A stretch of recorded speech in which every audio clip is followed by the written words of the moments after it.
स्वागत है आपका विक्ट्री स्टडी पॉइंट में। और आज हम लोग बात करने जा रहे हैं कक्षा 10वीं के इतिहास के पहले चैप्टर के फर्स्ट पार्ट के बारे में। ठीक है, इस चैप्टर का नाम आपको जैसा दिख रहा है यूरोप में राष्ट्रवाद। ये यूरोप में जो नेशनलिज्म हुआ, जो यूरोप में देशों का बनना, ठीक है, यूरोप में पहले क्या हुआ करता था, पहले यूरोप में राजशाही हुआ करती थी और कोई सीमाएं वहां पर निश्चित नहीं थी कि कौन सा देश कहां पर है। ठीक है, तो ये सब देशों का बनना वहां पर जैसे जैसे देश बने, इटली बना, फ्रांस बना, जर्मनी बना, ठीक है, तो ये सारे बने किसके कारण, जो नेशनलिज्म, जो राष्ट्रवाद यूरोप में हुआ उसके कारण। ठीक है, तो उसी के बारे में हम लोग पढ़ने जा रहे हैं कि जो नेशनलिज्म था क्या था, यूरोप में जो राष्ट्रवाद हुआ उसकी शुरुआत कैसे हुई, ठीक है, और किस तरीके से उसने एक बड़ा रूप धारण कर लिया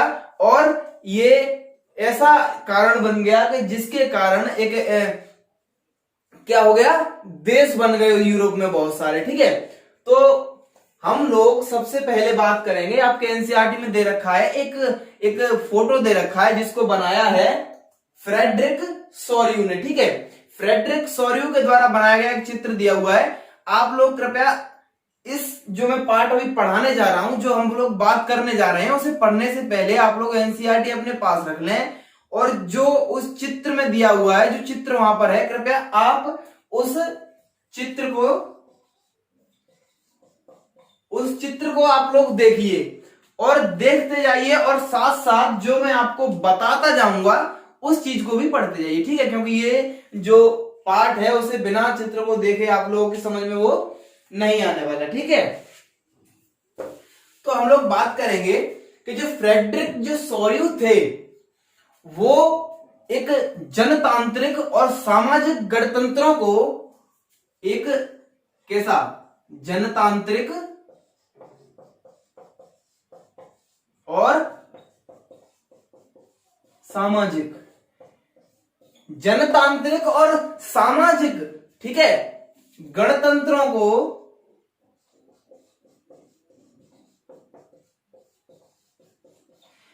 मिलकर के जो राष्ट्र बना हो, ऐसा राष्ट्र चाहते थे कौन, फ्रेडरिक सोरियू। इनके सपनों का, किसका, इनके सपनों का जो संसार था, इनके सपनों का संसार था जनतांत्रिक और सामाजिक, जिसमें जन का तंत्र हो, जो व्यवस्था चलती है वो किसके द्वारा चलाई जाती हो, वहां की जनता के द्वारा। ठीक है, जनता की इसमें भागीदारी हो, और सामाजिक जो कि पूरे समाज को एक साथ लेकर के चलता हो, ऐसा चाहते थे फ्रेडरिक सोरियू एक संसार। ठीक है, इतना समझ में आ गया कि फ्रेडरिक सोरियू कैसा संसार चाहते थे, जनतांत्रिक और सामाजिक गणतंत्रों का। ठीक है, और इसी प्रकार का इन्होंने एक संसार दिखाने की कोशिश की है अपने इस चित्र में। इस चित्र में आप लोग देख सकते हैं कि एक देवी है,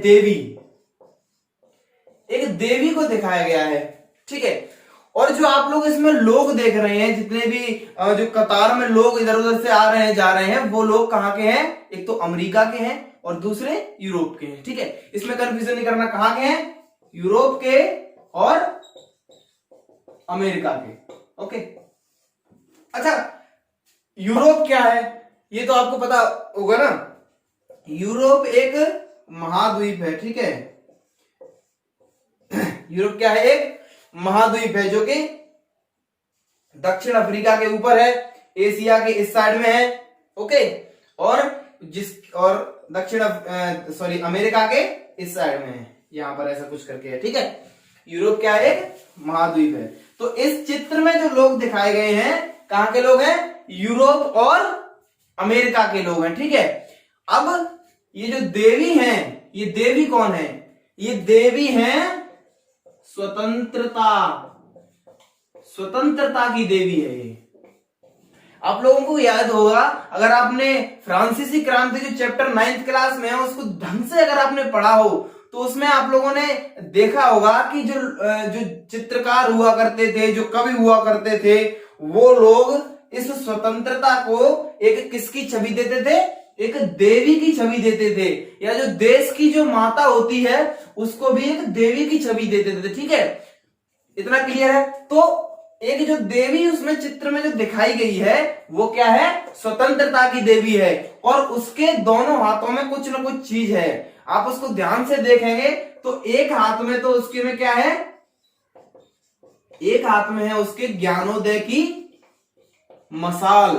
ठीक है, एक हाथ में है ज्ञानोदय, ज्ञानोदय मतलब ज्ञान का उदय, मतलब जो अशिक्षित जो सोसाइटी है वो अशिक्षित से किस में जा रही है, शिक्षित की ओर बढ़ रही है, वो शिक्षित हो रही है, सभ्य हो रही है। ठीक है, और दूसरी चीज जो है उसके हाथ में वो क्या है, दूसरी चीज जो है वो है क्या, मनुष्य के अधिकारों का घोषणा पत्र।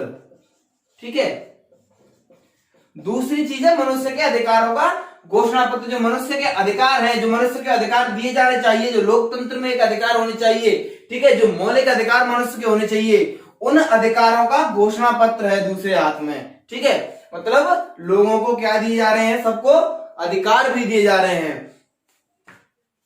और अगर आप देखेंगे कि जो मूर्ति है उसके सामने कुछ बिखरा हुआ पड़ा है, ध्यान से अगर देखेंगे तो मूर्ति के सामने कुछ बिखरा हुआ पड़ा है। वो बिखरा हुआ पड़ा है वो क्या है, जो बिखरा हुआ पड़ा है वो है निरंकुश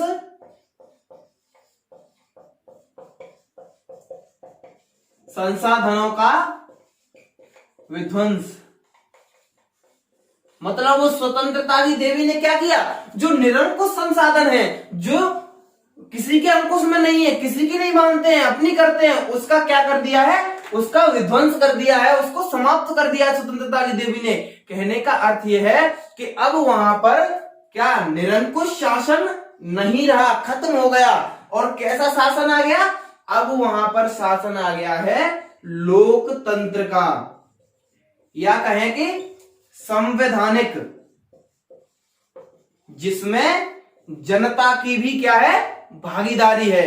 ठीक है, और अगर आप इसमें देखेंगे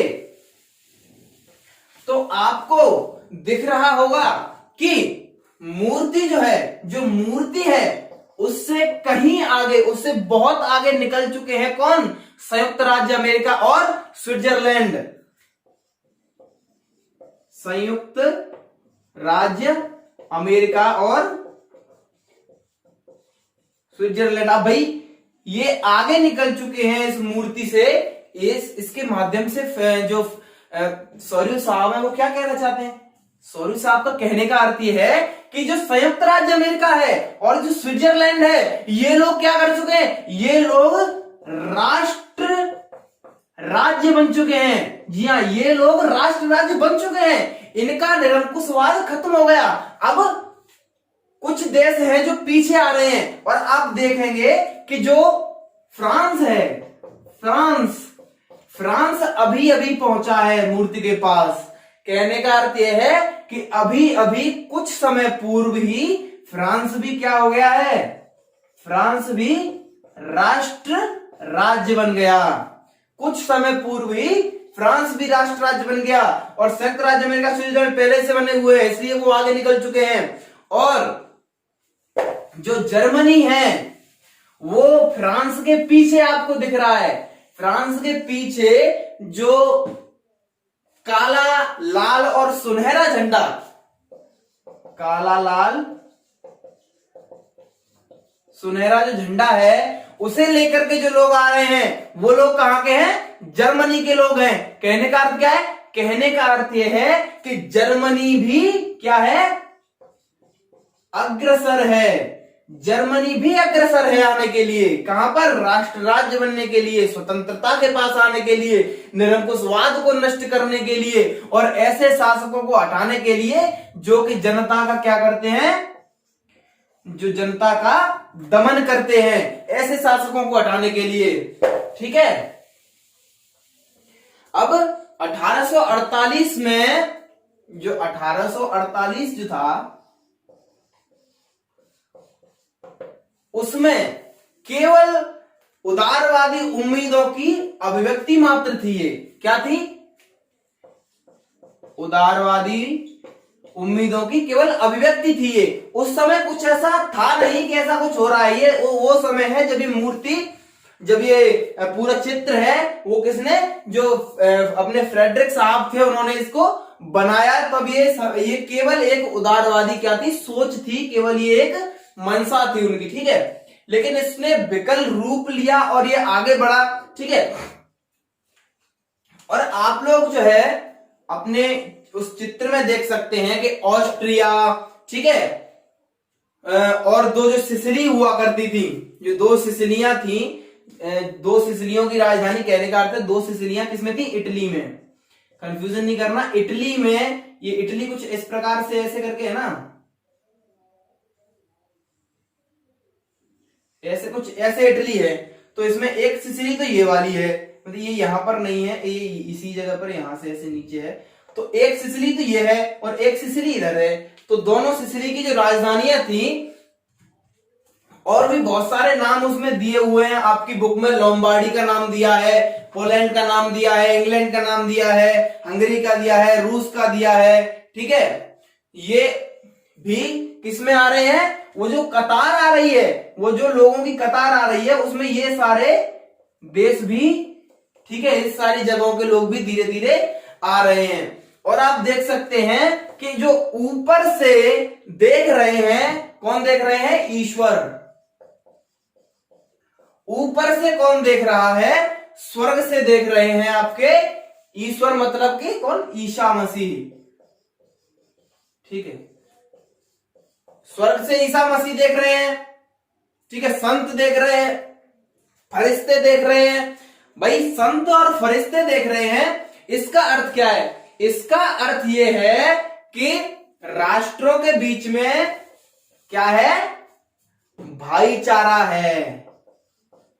ये सारे लोग मिलकर के, ये सारे लोग मिलकर के देख रहे हैं, संत देख रहे हैं, ईसा मसीह देख रहे हैं, सबको देख रहे हैं ना। ऐसा तो नहीं है कि भाई ईसा मसीह केवल हंगरी को देख रहे हैं, ईसा मसीह केवल जर्मनी को देख रहे हैं, या ऐसा नहीं है कि ईसा मसीह केवल फ्रांस को देख रहे हैं, ठीक है, या स्विट्जरलैंड को ही देख रहे हैं, अमेरिका, नहीं। ईसा मसीह जो है सबको देख रहे हैं। कहने का अर्थ यह है कि भाईचारा, इन सब में क्या है, भाईचारा। ये सारे लोग एक ही प्रकार की धार्मिक आस्थाओं को मानते हैं, ठीक है। आगे बढ़ते हैं। अब बताया गया है कि आपकी जो पिक्चर है, ये जो फोटो दिखाया गया है, इसको दिखाने का मेन कारण क्या है, what is the reason behind this picture. NCERT क्या कहना चाहता है, what NCERT want to say, okay. तो इस चीज को देखेंगे। तो इस चीज को देखने के लिए कि ये जो हमारा चैप्टर है ना, इसमें ऐसे बहुत सारे विषय उठाए गए हैं, बहुत सारे विषय जो कि इस चित्र से क्या है, संबंधित हैं, ओके। इस चित्र से संबंधित बहुत सारे विषय उठाए गए हैं, जैसे किस तरीके से स्विट्जरलैंड और अमेरिका ने वो पाया, राष्ट्र राज्य बने, फिर कैसे फ्रांस बना, कैसे जर्मनी, ठीक है। क्या लोग संगठित थे, या लोग जिस तरह से उसमें दिखाया गया है वैसे थे या नहीं थे, या भाईचारा जैसा दिखाया गया वैसा था। बहुत सारी चीजों को हम लोग आगे पढ़ने जा रहे हैं, इसलिए ये जो चित्र है इसको दिखाया गया, ठीक है। और आगे बात करेंगे कि ये जो राष्ट्रवाद था, ये चित्र जब तक बना था, आपको पता है, ये चित्र जब बना था तब तक कोई राष्ट्रवाद की भावना नहीं थी। लेकिन धीरे धीरे ये जो राष्ट्रवाद था, धीरे धीरे राष्ट्रवाद एक बहुत बड़ी ताकत बन के उभर गया, बहुत बड़ी ताकत बन गया। और यूरोप के राजनीतिक और मानसिक जगत में इस राष्ट्रवाद शब्द ने बहुत सारे इतने परिवर्तन कर दिए कि ये पूरा भौगोलिक दृष्टि से, राजनैतिक दृष्टि से, सामाजिक दृष्टि से और धार्मिक दृष्टियों से भी इसमें बहुत सारे परिवर्तन आ गए, ठीक है। तो ये राष्ट्रवाद के ही बारे में हम लोग आगे पढ़ने जा रहे हैं, ठीक है। अब जो राजनीतिक और मानसिक और ये परिवर्तन जिस तरह के आए, इनसे क्या प्रभाव पड़ा, इनके कारण यूरोप के जो बहुराष्ट्रीय वंशीय जो साम्राज्य थे, जो क्या थे, वंशीय साम्राज्य जो थे, उनका क्या हो गया, उनका हो गया पतन। जी हाँ, उनका पतन हो गया, नष्ट हो गए धीरे धीरे। ठीक है। और यूरोप में क्या विकसित हुआ, यूरोप में राष्ट्रवाद, लोकतंत्र धीरे धीरे विकसित हुआ और ऐसे आधुनिक राज्य की गतिविधियां और विचार विकसित होने लगे, जिनसे यह स्पष्ट था कि जिनसे स्पष्ट यह था कि जो प्रभुसत्ता थी, जो प्रभुसत्ता है वो अब किसके पास चली गई, प्रभुसत्ता एक अब केंद्रीय शक्ति के पास चली गई। ठीक है। यह स्पष्ट होने लगा कि भाई अब जो राजा है, जो निरंकुश शासक है, उसके पास प्रभुसत्ता नहीं रहेगी, अब प्रभुसत्ता चली जाएगी एक केंद्रीय शक्ति के पास। ठीक है। अब जो राष्ट्र राज्य है, राष्ट्र राज्य क्या होता है, शासकों और अधिकांश नागरिकों में साझा पहचान का भाव और साझा इतिहास की भावना। क्या, साझा पहचान का भाव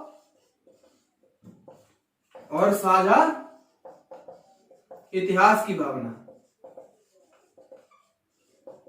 कहने का अर्थ क्या है, एनसीईआरटी क्या कहना चाहता है, एनसीईआरटी का कहने का अर्थ है कि साझा पहचान। भाई जब एक कोई भी राज्य है 4 रियासतों में बटा हुआ है, ठीक है, ये रियासत एक्स है, ये रियासत वाई है, रियासत जेड है, रियासत ए है। ठीक है, ये है। तो सारे लोग यहाँ के जो रहने वाले होंगे, इस जगह के रहने वाले होंगे, ये कहेंगे कि भाई हम तो एक्स रियासत के हैं, ये कहेंगे भाई हम तो वाई रियासत के हैं, ये कहेंगे भाई हम तो जेड के हैं, ये कहेंगे हम तो ए के हैं। लेकिन मान लीजिए कि जब इसको रियासतों को खत्म कर दिया जाए, यहां से इन रियासतों को हटा दिया गया, तो अब ये क्या हो गया, अब ये केवल एक प्लेस हो गया, एक जगह हो गई। अब ये लोग कहेंगे, अब इसको मान लीजिए सबको हटा करके एक्स वाई जेड ए को हटा करके इसको नाम दे दिया गया ए। अब ये सारे लोग कहेंगे भाई हम कहां के हैं, ए के हैं, ए के रहने वाले हैं। ठीक है। तो यही थी राष्ट्रवाद की भावना, जो राष्ट्रवाद पनपा, जो उसी से साझा पहचान की भावना आई, लोगों ने कहना शुरू किया कि हम लोग एक जगह के हैं, एक स्थान के हैं। ठीक है। अब ये जो चित्र वाला जो टॉपिक है उसको खत्म करते हैं। अब हमारे मेनली जो हमारा चैप्टर है, जिसका पहला जो टॉपिक है उसकी ओर बढ़ेंगे। ठीक है। तो हमारा जो पहला टॉपिक है वो है फ्रांसीसी क्रांति और राष्ट्र का विचार। ठीक है, फ्रांसीसी क्रांति और राष्ट्र का विचार। तो फ्रांसीसी क्रांति के बारे में वैसे आप लोगों ने 9th क्लास में अपने में स्टडी आराम से किया होगा, लेकिन अगर आपने 9th क्लास में इसको नहीं पढ़ा है, अमूमन 9th क्लास में कोई नहीं पढ़ता है, तो मैं आपको थोड़ा थोड़ा इसमें बताता चलूंगा कि क्या कैसे था। क्योंकि जो एनसीईआरटी होता है उसमें आपको पता है कि ये लोग मान के चलते हैं कि आपने 9th में अगर हमने दिया है तो आप लोगों ने उसको पढ़ा है, तो उस चीज को वो अवॉइड करते हैं। ठीक है। तो कुछ कुछ चीजें इन्होंने सीधी सीधी दी हैं, तो हो सकता है बच्चों को उसमें पढ़ने में थोड़ा सा लगता है कि ये कठिन है, हार्ड है। ठीक है। तो हम लोग इसे यहीं से लेके चलेंगे। ये फ्रांसीसी क्रांति थी, ठीक है, जो फ्रांसीसी क्रांति थी इसकी शुरुआत कहां से हुई, शुरुआत, ठीक है, तो इसकी शुरुआत हुई, एनसीईआरटी में आपके में दिया है कि 1789, ठीक है। और 1789 में क्या था, शासक कौन था यहां का, कौन था, लुई 16 यहां का शासक था, जो कि एक निरंकुश शासक था। ठीक है, एक निरंकुश शासक था। इसके खिलाफ एक क्रांति की शुरुआत हुई। ठीक है, एक क्रांति की शुरुआत हुई जिसको कहा गया फ्रांसीसी क्रांति। ठीक है, क्रांति की घोषणा जो थी लोगों ने कर दी, और लोगों ने कहा कि जो राष्ट्र है उसका गठन होगा किसके द्वारा, लोगों के द्वारा। अब राष्ट्र का गठन लोगों के द्वारा होगा और वे ही इसकी नियति भी तय करेंगे। अब तक क्या था, अब तक यह था कि लुई 16 एक निरंकुश शासक था और वही राष्ट्र की नियति और राष्ट्र का निर्माण जो भी था सब इसी के हाथ में था। अब क्या हुआ, क्रांति हुई, ठीक है, एक असेंबली बनी जिसको नेशनल असेंबली कहा गया, आपको अब इसके आगे अभी बताएंगे उसके बारे में। उसने क्या घोषणा की, क्रांति ने, जो क्रांति थी इसने घोषणा की कि लोग ही राष्ट्र का निर्माण करेंगे और लोग ही इसके लिए नीति भी बनाएंगे, ठीक है। तो अब क्या, अब ये लोगों के हाथ में आ गया, ठीक है, कि अब सब कुछ करेंगे तो लोग करेंगे। अब फ्रांसीसियों द्वारा, ये बहुत महत्वपूर्ण है, आपके क्वेश्चन नंबर 2 एनसीईआरटी का जो दे रखा है आप लोगों के हाथ में, अगर एनसीईआरटी हो तो एक बार आप क्वेश्चन नंबर 2 जो एनसीईआरटी में पीछे क्वेश्चन दिए होते हैं उसमें से 2 नंबर क्वेश्चन को देखिए, ठीक है। उसमें दे रखा है कि फ्रांस के लोगों द्वारा सामूहिक पहचान की भावना पैदा करने हेतु कौन कौन से कदम उठाए गए। तो इन कदमों के बारे में ही हम लोग आगे पढ़ेंगे। इंपोर्टेंट है, बहुत ही इंपोर्टेंट है, बेहद इंपोर्टेंट है पॉइंट ऑफ व्यू से, एग्जाम के से, ठीक है। तो क्या क्या कदम इन्होंने उठाए। पहला था पितृभूमि की भावना, ओके। दूसरा क्या था, नागरिकता का भाव।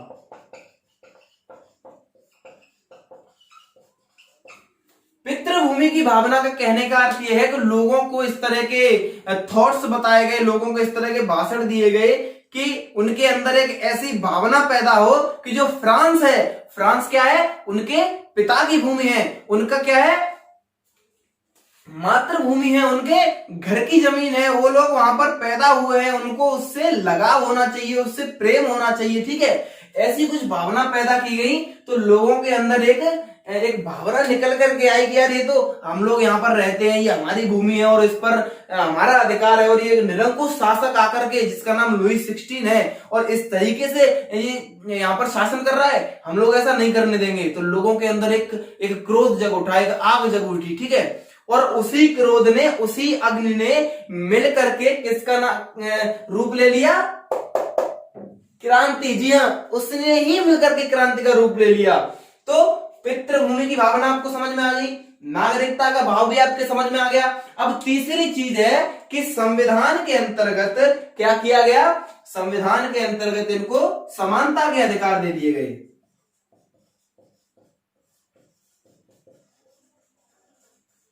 ऐसा पहले नहीं था भाई, जब लुई 16 थे तब संविधान में संविधान ही नहीं था, समानता का अधिकार कहां से होगा। अब लोगों को समानता का अधिकार मिलने लग गया और लोगों के अंदर भाई भाईचारे की भावना तो और ज्यादा आएगी, सामूहिक पहचान की भावना भी उनके अंदर निकल करके आएगी, क्योंकि उनको क्या मिल रहा है, अब उनको समानता जो मिल रही है, ठीक है। और क्या किया गया, एक नया फ्रांसीसी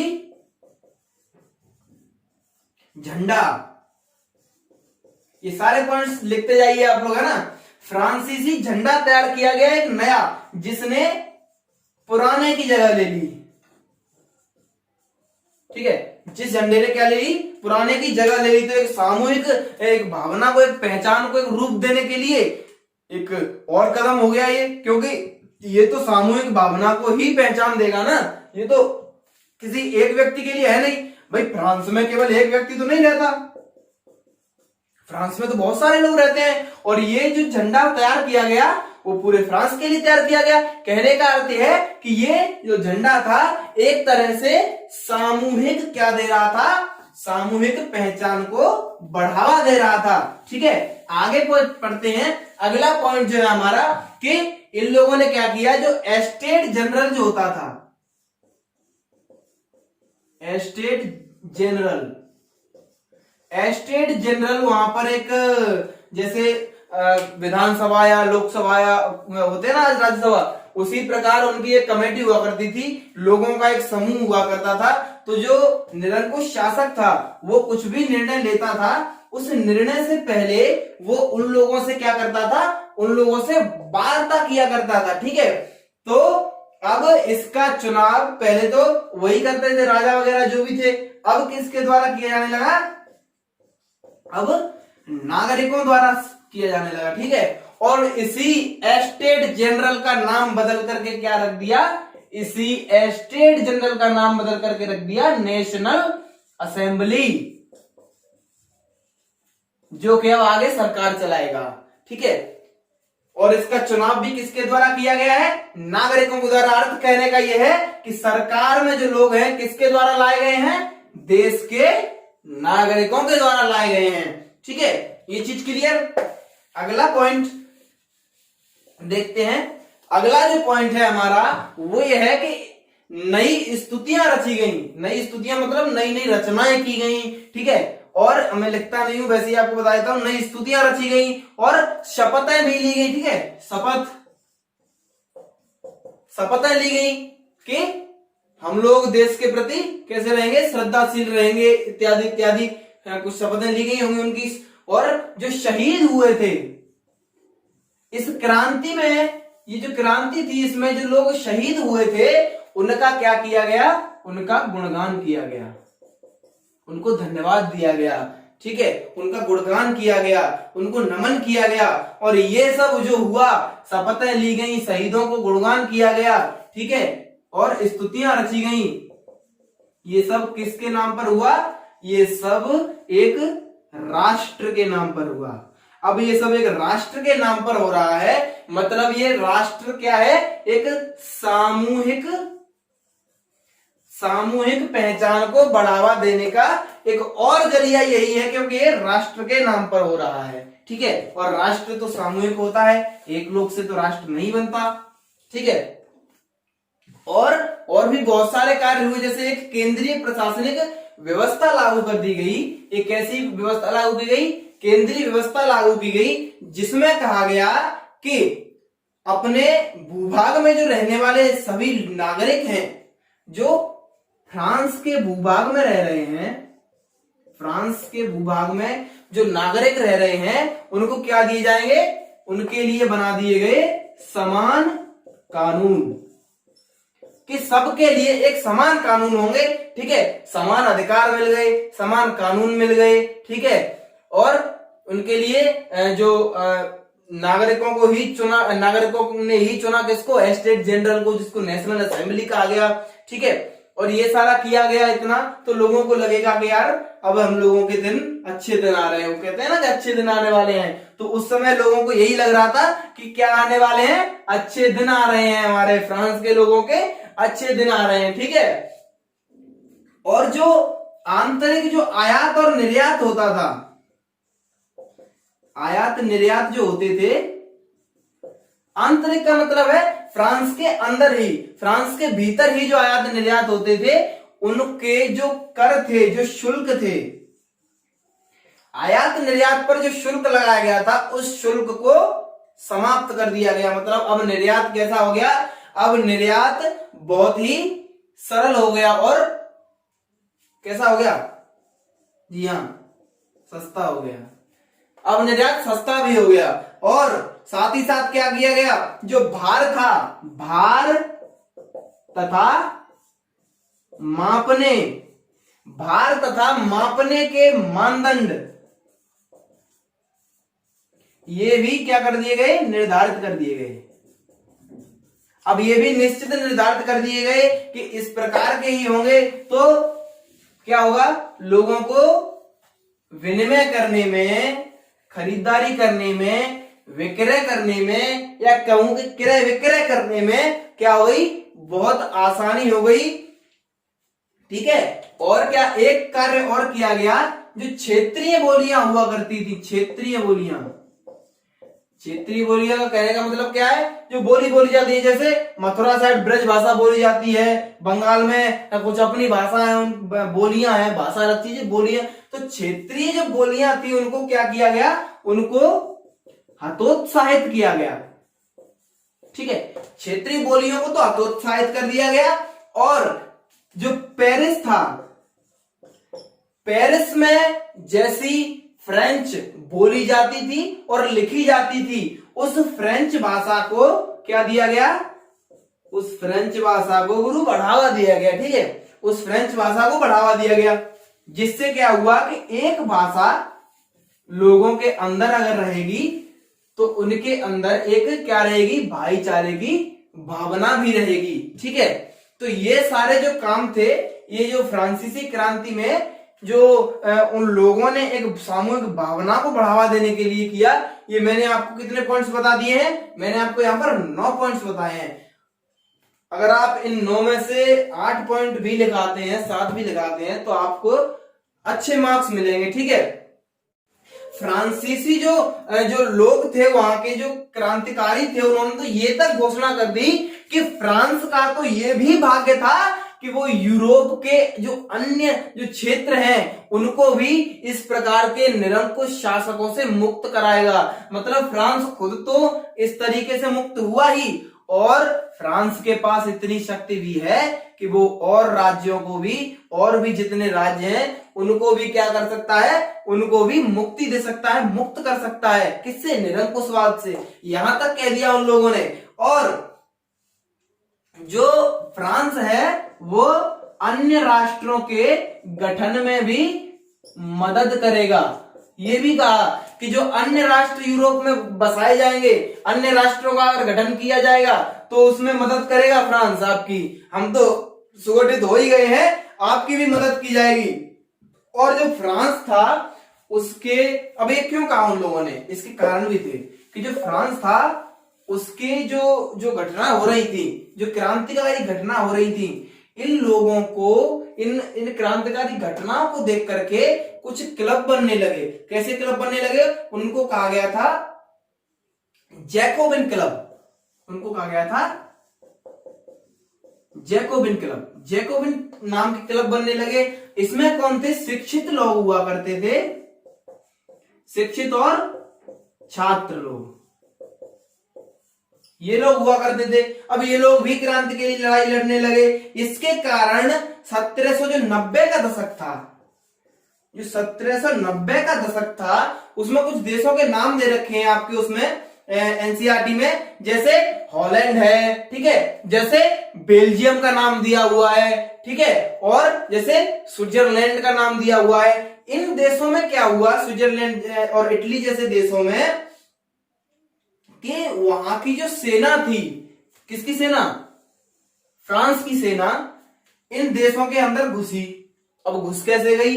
कि जो जैकोबिन क्लब बने थे ना, ये भी क्या कर रहे थे? क्रांति कर रहे थे। तो इनकी मदद से, इनके कारण से, या इनके जो कर रहे थे उसके पीछे से, ये लोग क्रांति कर रहे हैं तो पीछे से उसके ये लोग पहुंच गए इन देशों में जिनके मैंने अभी आपको नाम बताए। और वहां पर इन्होंने क्या किया? वहां पर इन्होंने किए क्रांतिकारी युद्ध,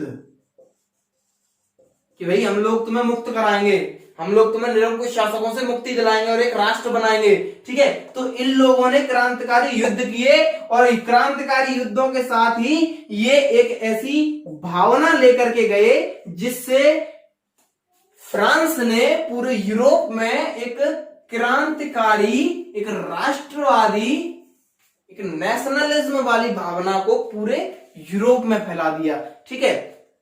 अब आपकी जो एनसीईआरटी है उसमें क्या किया गया है? सीधा अब नेपोलियन के बारे में दे दिया गया, ठीक है। नेपोलियन के बारे में सीधी बात की गई है। अब यहां पर आप लोग कंफ्यूज होंगे। कंफ्यूज कैसे होंगे? कि अभी तक तो ये बात कर रहा है फ्रांस के लोगों की, जिन्होंने क्या किया, जिन्होंने कि ऐसे कुछ विचारों को डेवलप किया जिससे कि एक सामूहिक भावना लोगों के अंदर पैदा हो, और अब ये बात करने लग गया उसकी, नेपोलियन की। तो इसमें बच्चे थोड़ा सा कंफ्यूज हो जाते हैं। कंफ्यूज होने की जरूरत नहीं है। कंफ्यूज होने की जरूरत क्यों नहीं है? क्योंकि एनसीईआरटी मानता है, मैंने आपको बताया अभी कि एनसीईआरटी मानता है कि आप लोग 9वीं क्लास में पढ़े हैं इस चीज को, ठीक है, लेकिन आपने इसको पढ़ा नहीं है। अब दिक्कत क्या आती है कि हम लोग इसमें घूम गए, यार ये कहां था और कहां ले गया एनसीईआरटी। इसके लिए मैं आपको बताता हूं कि जो जैकोबिन अभी हमने देखा, जैकोबिन, अब एक तरह से इसी पार्टी की, इन्हीं क्लबों की सरकार बन गई। किसमें? फ्रांस में, ठीक है, फ्रांस में इन्हीं की सरकार बन गई। अब इनकी सरकार जो थी उसका मुखिया था, उसका नाम था रॉबेस्पियर, उसका नाम था रॉबेस्पियर, ओके, उसका नाम था रॉबेस्पियर। उसने क्या किया, जब लुई 16 था, सॉरी, उसको कैद कर लिया गया, ठीक है, और उसको जो न्यायालय था फ्रांस का, उसने क्या कर दी, उसने उसको फांसी की सजा दी, ठीक है, और उसको उसका सर कलम करवा के उसको मरवा दिया, ठीक है। अब बात आती है रॉबेस्पियर की। इसने कुछ कानून लागू किए। अब गुरु कानून ऐसे लागू कर दिए ना कि जो इसके समर्थक थे वो भी त्राही त्राही करने लगे, कहने करते इतनी सख्ती से कानून इसने लागू कर दिए कि लोगों को इन कानूनों को क्या करते नहीं बन रहा था, इनको फॉलो करते नहीं बन रहा था।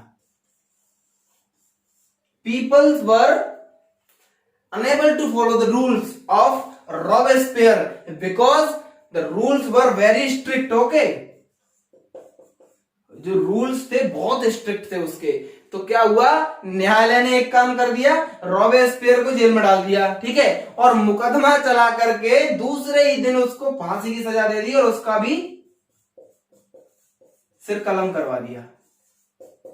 ठीक है, अब ये भी चले गए, रॉबेस्पियर भी लटक गए। अब क्या हुआ, अब कुछ ऐसे लोगों के हाथ में सत्ता आ गई जो क्या नहीं थे, एक मत नहीं थे। अब इस सबका ही फायदा उठाया नेपोलियन ने। नेपोलियन ने इसका फायदा उठाया और नेपोलियन स्वयं शासक बन गए। ठीक है, नेपोलियन साहब स्वयं शासक बन गए। अब स्वयं शासक बन के इन्होंने राजतंत्र को क्या कर दिया, फिर से ले आए, राजतंत्र को पुनः जीवित कर दिया इन्होंने। लोकतंत्र को इन्होंने हटा दिया और राजतंत्र को इन्होंने पुनः जीवित कर दिया।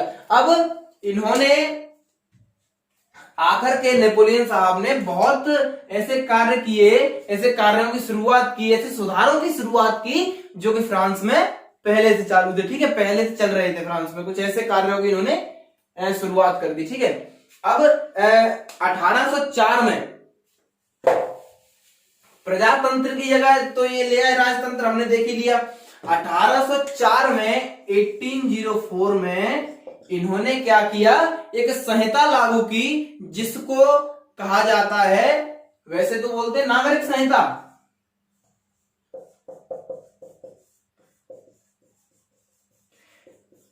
अठारह 1804 की नागरिक संहिता, लेकिन इसको बोलते हैं नेपोलियन संहिता।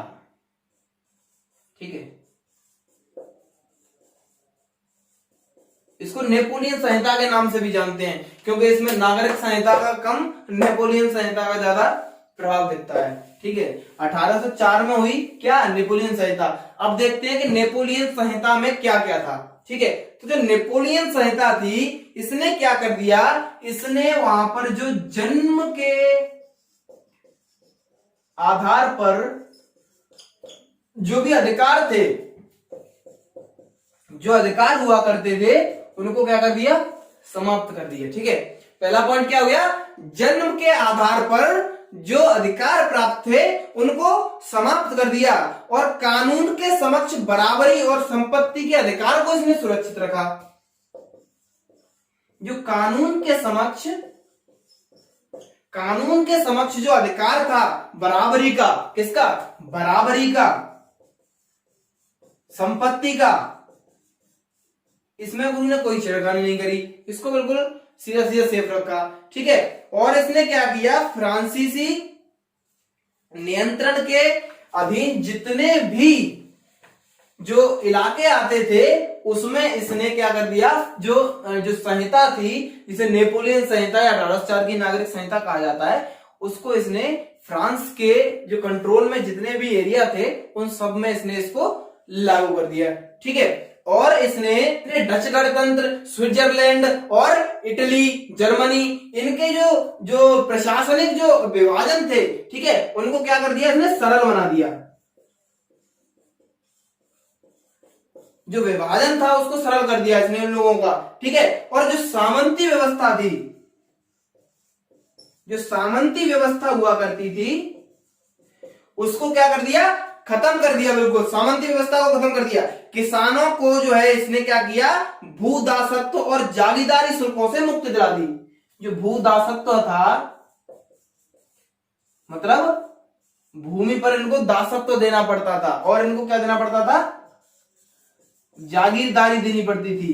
इसको नेपोलियन ने क्या कर दिया, नेपोलियन ने इसको खत्म कर दिया। कहने का अर्थ है कि नेपोलियन ने इन लोगों को उससे क्या दिला दी, इसने उनको दिला दी उससे मुक्ति। ठीक है, और इसने एक काम और किया, जो शहर थे ना, शहरी जो क्षेत्र थे उसमें कारीगरी है, ठीक है, व्यापार है इत्यादि, इसने शुल्क इसने हटा दिए और सारे माप वगैरह सब एक कर दिया। अब लोग समझने लगे कि इससे क्या हो जाएगा, सारा सरल हो जाएगा, क्रय विक्रय, ठीक है, लेन देन हमारा कैसा होने लगेगा, अच्छा होने लगेगा। और इसने क्या किया, इसने जो व्यापार में के लिए क्या यातायात चाहिए ना, व्यापार के लिए यातायात की जो व्यवस्था थी उसको इसने क्या कर दिया, उसको इसने सुधार दिया, ठीक है। अब लोग क्या सोचने लगे, यहां के जो लोग थे, लोग सोचने लग गए कि भाई जो ये एक रूपता की भावना ला रहा है, ये एक रूपता ला रहा है या समानता ला रहा है। एक रूपता मतलब एक ही तरह का कानून होगा, ठीक है, और एक ही तरह के बाट होंगे, एक ही तरह का नापन होगा, एक ही तरह का जो सब कुछ, ठीक है, बार वगैरह सब एक ही तरह का होगा। तो इससे लोग सोचने लगे कि इससे क्या होगा, हमें इससे हमें पूंजी के आवागमन में क्या होगी, आसानी हो जाएगी। कह रहे हैं पूंजी के आवागमन में आसानी होगी, लेकिन ऐसा हुआ नहीं, हुआ तो इसके बिल्कुल विपरीत। पहले तो क्या था कि इसने कुछ जगहों पर अपनी सेना भेजी, ठीक है, वहां पर इसने लोगों को निरंकुशवाद जो था उससे मुक्त कराने की कोशिश की, ठीक है। तो लोग समझने लगे, कई जगहों का जिसमें नाम है, जैसे हॉलैंड की बात की जाए, ठीक है, हॉलैंड की बात की जाए, ठीक है, जैसे स्विट्जरलैंड, ठीक है, और जैसे और भी बहुत सारे जिसमें नाम दे रखे हैं आपके जो बुक में, ब्रसेल्स, मैंज, मिलान, वॉर्सा, ठीक है। इसमें इसने क्या किया, फ्रांसीसी सेनाओं को भेजा। अब लोग समझने लगे कि ये तो हमारी मदद कर रहा है, ये तो अच्छा आदमी है, ठीक है, बढ़िया काम कर रहा है हमारे लिए। तो लोगों ने इनका क्या किया, स्वतंत्रता के डाकिए समझकर इनका क्या किया, या स्वतंत्रता के दूत समझकर इनका स्वागत किया। जी हां, स्वागत किया। लेकिन जो सच्चाई थी इसके बिल्कुल विपरीत निकली और धीरे धीरे ये साफ होने लगा कि ये जो व्यवस्थाएं हैं, ये सारी व्यवस्थाएं राजनीतिक स्वतंत्रता के अनुरूप नहीं थी, ठीक है, अनुरूप नहीं है। अब ये कैसे पता चला कि अनुरूप नहीं है, ये पता करने के भी कई इसमें दिए हुए हैं कि यहां पर फायदे कम दिखने लगे थे, ठीक है, स्वतंत्रता ये जो इन्हें मिली, इस स्वतंत्रता के इन्हें फायदे कम दिख रहे थे, इन्हें घाटे ज्यादा दिख रहे थे। जैसे क्या था, बढ़ते हुए कर बढ़ने लगे, ठीक है। दूसरा क्या है, सेंसरशिप लगने लगी, ठीक है। और तीसरा क्या है, जो बाकी यूरोप था, जो रिमेनिंग यूरोप था, उसे जीतने के लिए क्या होने लगी, इनकी जबरन भर्ती होने लगी, किसमें, सेनाओं में। अब लोगों को समझ में आने लगा कि भाई ये कोई राजतंत्र, ये प्रजातंत्र नहीं है, ये तो राजतंत्र जो अभी तक हमारे साथ चल रहा था वही राजतंत्र ये लेकर के आ गया नेपोलियन, ठीक है। तो इस तरीके की भावना फिर धीरे धीरे लोगों के अंदर आई, उनको धीरे धीरे पता लगने लगा कि असलियत क्या है, ठीक है। ये यहां पर दूसरा अब पैराग्राफ हम शुरू करने वाले हैं, ठीक है। हमारा जो अगला पैराग्राफ है उसमें दिया गया है कि 18वीं शताब्दी का जो यूरोप था, 18वीं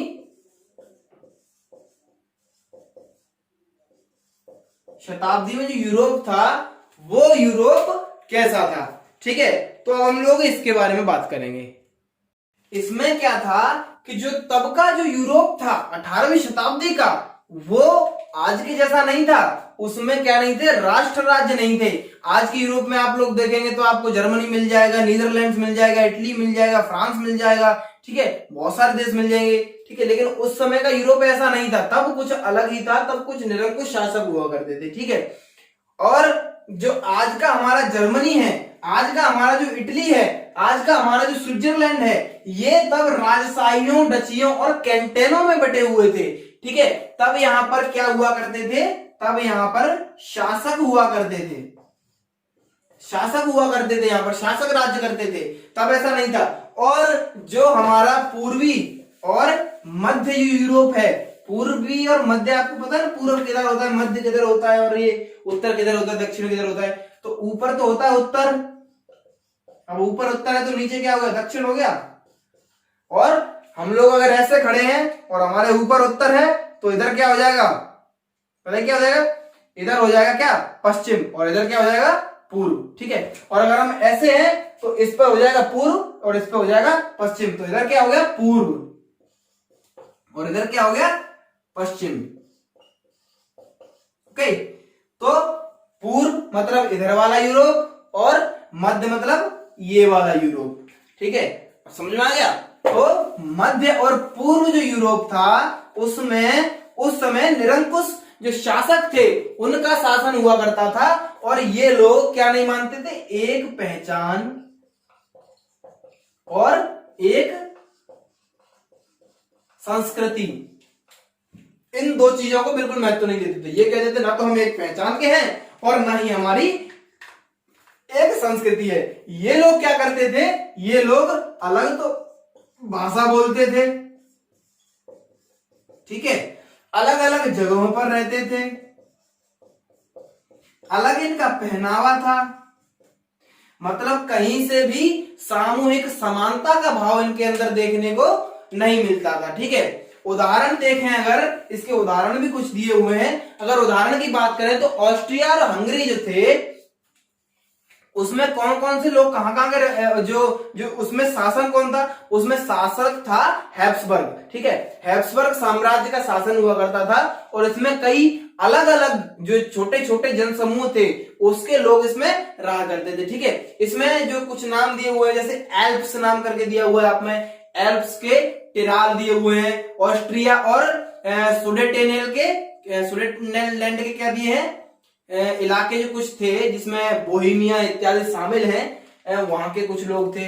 मतलब एक जगह का नहीं था, कहां पर हुआ आपका क्या कहते हैं उसको, हैब्सबर्ग साम्राज्य का सुडेटेनलैंड, और कहां पर हुआ आपका ऑस्ट्रिया, कहां पर हुआ आपका बोहेमिया। ठीक है, तो इस तरीके का बताया गया कि ये एक जगह के भी नहीं हुआ करते, तो कोई कहीं का है, कोई कहीं का है, कोई कोई भाषा बोलता है, कोई किस भाषा में बात करता है, किसी का पहनावा कुछ और है, किसी का कुछ और है, इस तरीके का पहले हुआ करता था। क्योंकि ये लोग तालमेल में बिल्कुल विश्वास नहीं रखते थे, ये लोग चाहते थे, इनकी तो मंशा होती थी कि हम लोग अलग दिखे, हम लोगों का जो है पहनावा है या कुछ भी है, हम किसी से भी दिखें, इन सब लोगों से कैसे दिखें, डिफरेंट दिखें, डिफरेंट।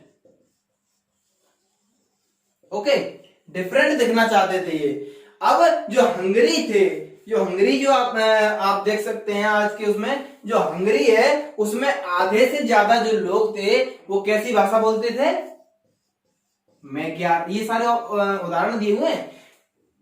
आधे लोग मैग्यार भाषा बोलते हैं और आधे लोग हैं वो विभिन्न भाषाएं बोलते हैं, विभिन्न बोलियों में बोलते हैं। मतलब आधे तो मैग्यार वाले हो गए और कुछ इत्यादि हैं जो अलग अलग भाषाएं बोलते हैं। तो एक यहाँ पर भी कोई देखने को नहीं मिली समानता। दूसरा जो गालिसिया है, जो गालिसिया था, गालिसिया में जो कुलीन वर्ग था, गालिसिया में जो कुलीन वर्ग था वो कौन सी भाषा बोलता था, पोलिश। पोलिश नाम की भाषा होती है, पोलिश भाषा को ये लोग बोलते थे। तो यहां पर भी कोई समानता नहीं है। ठीक है, जो हैब्सबर्ग साम्राज्य था उसकी जो सीमाएं थी, मतलब साम्राज्य की सीमा का कहने का अर्थ जो है ऑस्ट्रिया और हंगरी, ऑस्ट्रिया और हंगरी, इसमें कुछ लोग रहते थे, मतलब हैब्सबर्ग साम्राज्य यहीं पर था ना, तो यहां पर कुछ लोग ऐसे भी रहा करते थे जो क्या करते थे, खेती करते थे, जो खेती में इन्वॉल्व थे, जो किसमें क्रॉप करने में इन्वॉल्व थे। ओके, कुछ ऐसे लोग रहते थे। ये लोग कहां कहां रहते थे, ये रहते थे उत्तर में बोहेमिया और स्लोवाक में। ठीक है, और कार्नियोला में रहते थे कहां, ये स्लोवेन्स में रहा करते थे, और दक्षिण में ये क्रोएट में रहते थे, और पूर्व में ये रहते थे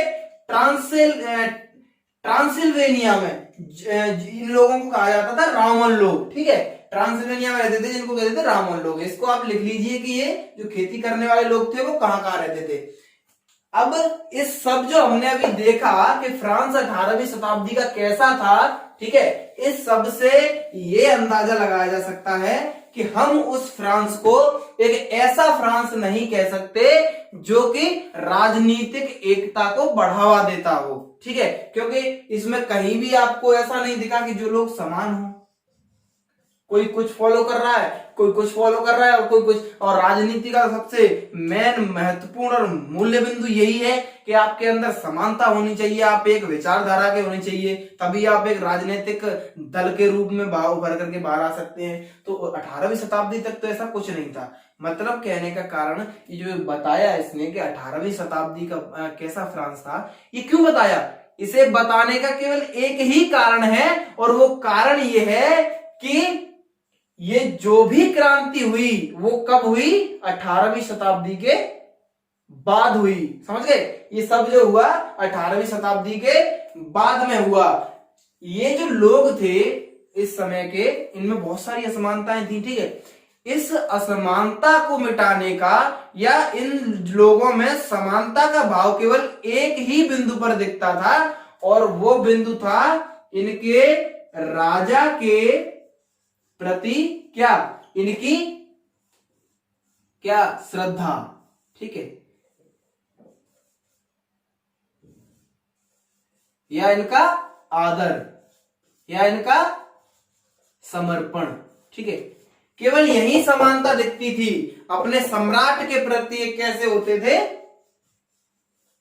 निष्ठावान हुआ करते थे, केवल यही इनमें दिखता था समानता, ठीक है। अब ये वाला टॉपिक हमारा यहीं पे समाप्त हुआ। अब अगला टॉपिक जो है, सब टॉपिक जो भी है इसके, उसको हम लोग अगले टॉपिक में उसमें करेंगे पार्ट में, क्योंकि ये पार्ट फिर लंबा हो जाएगा, ठीक है। ये फर्स्ट पार्ट कवर करते हैं, ठीक है। स्वस्थ रहिए, घर पर रहिए, धन्यवाद, ठीक है।